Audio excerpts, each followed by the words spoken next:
But we begin tonight with something brand new and not before reported on why health reform passing is a more likely prospect than most of us have been led to believe. The in-the-know Beltway insider common wisdom right now about whether or not reform is going to pass holds that Congressman Bart Stupak of Michigan is a big problem for the bill's chances. Bart Stupak, of course, is the Democrat in the House who is trying to make himself famous by threatening to kill health reform over the issue of abortion.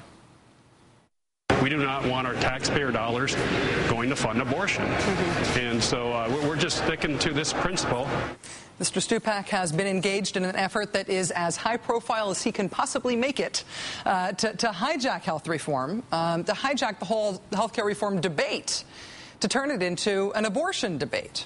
That effort has succeeded in the sense that it's made Bart Stupak much better known than he otherwise was.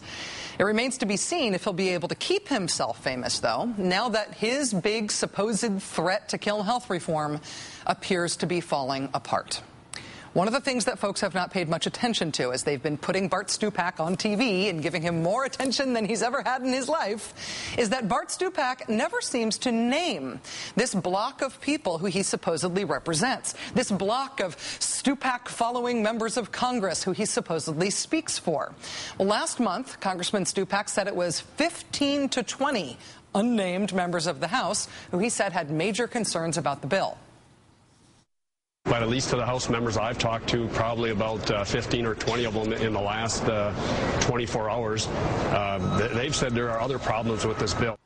15 to 20 members have problems with this bill. 15 to 20. Don't worry about who they are. Well, now his 15 to 20 is supposedly down to 12. But again, don't worry who they are. Mr. Stupak says 12 members now would vote against health reform because they agree with him that the bill should be used to try to restrict access to abortion. There are at least 12 of us who voted for health care who have indicated to the leadership and others that unless you fix this abortion language, we can't vote for a final version of the bill. You and your 11 colleagues who voted yes the last time will vote no this time. Does that mean you're prepared to take responsibility for bringing down this whole bill? Yes, we're prepared to take responsibility. Unless the language changes, there's at least 12 Democrats who have said they could not vote for health care. At least 12 Democrats. I have at least 12. Without naming names, Mr. Stupak has claimed to have 12, at least 12 Democrats willing to join him in scuttling the entire health reform bill for this abortion cause. The Stupak dozen, right?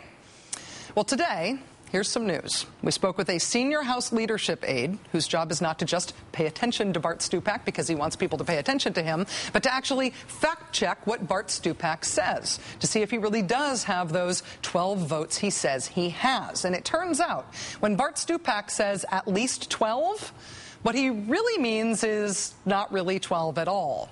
This senior leadership aide telling us today that after an informal whip count on the Hill, quote, "We do not see more than 4 or 5 members standing with Bart when this bill is actually brought to the floor."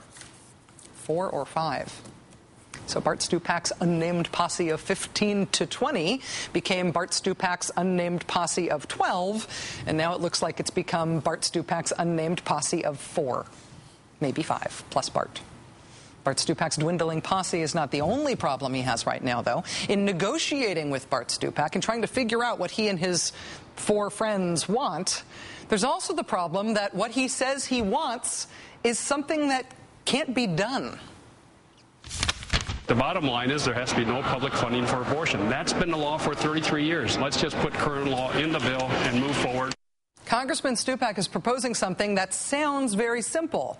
It's also very easy to remember when you're on television. It's not, however, something that is legislatively possible. The only way that health reform passes right now, the path to health reform passing, goes like this. The House passes the Senate bill as is, and then another package of tweaks to the Senate bill are passed through reconciliation. That's the path to health reform passing. Reconciliation can only be used for things that have budgetary consequences. Bart Stupak's proposed ban abortion language that is what this whole stunt is about, that language can't be done under reconciliation. Can't be done. It's against the rules. What Bart Stupak is now demanding is a legislative impossibility. It's like a kid telling you they're not going to eat their broccoli unless you hold your breath for 40 minutes. You could try to please that child by doing that, but it's not going to happen. You are welcome to die trying. It can't be done. There's also the increasingly awkward fact that the problem Mr. Stupak is trying to solve with his solution that can't be done, the problem itself does not exist. Mr. Stupak keeps saying the Senate bill would subsidize abortions, right? The bill that they're using as the vehicle is the Senate bill. And if you go to page 2069 through page 2078, you will find in there the federal government would directly subsidize abortions. I love the cite the page numbers trick. It sounds so authoritative, right?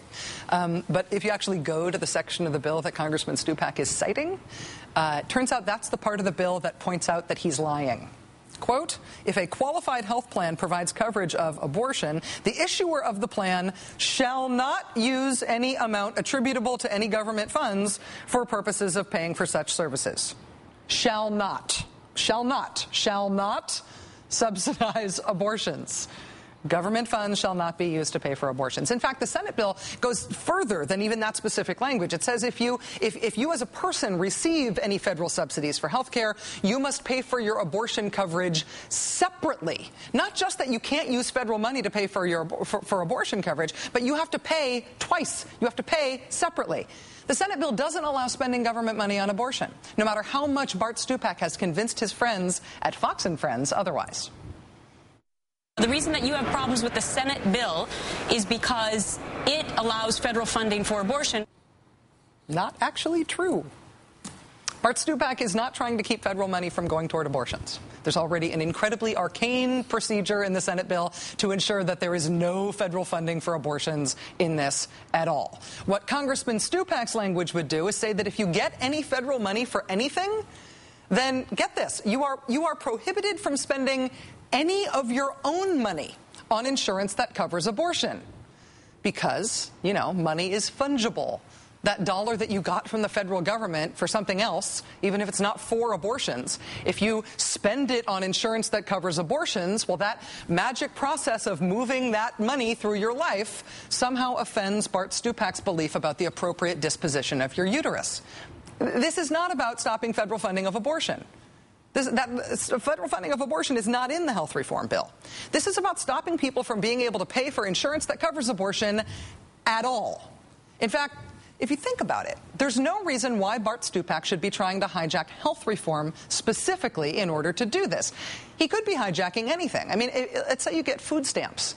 That's a federal subsidy, right? If you get food stamps from the government, Bart Stupak's big idea would mean that you're not allowed to buy insurance that covers abortion with your own money because the food stamps government money might magically move through your life to pay for an abortion. If you get money from the government for anything, let's say you get a tax credit to weatherize your home, or let's say you participated in cash for clunkers. Bart Stupak's big idea would say that you're not allowed to buy insurance that covers abortion because you participated in cash for clunkers, and because the cash for clunkers government money might magically move through your life to end up paying for abortion. That's the argument that Bart Stupak is essentially making. If you receive any government money for any reason, you're not allowed to spend your own money on reproductive rights anymore. Plus, you have to wear a scarlet letter. Bart Stupak is trying to create an America in which the only people who can get abortions, a legal procedure, by the way, are people who can pay for it out of pocket without insurance. So, abortion rights, only for rich ladies. That's Bart Stupak's principled crusade. I'm sorry, that's the crusade of Bart Stupak and his principled for unnamed friends. Bart Stupak's threat to kill health reform appears to be more bark than bite. What he's asking to be done can't actually be done within the rules of Congress. The problem that he's diagnosed doesn't actually exist, and everyone else other than him and his four unnamed friends believes that fighting to ban abortion, or to ban it for everyone other than rich ladies, is a fight that should be had separate from the fight over health reform.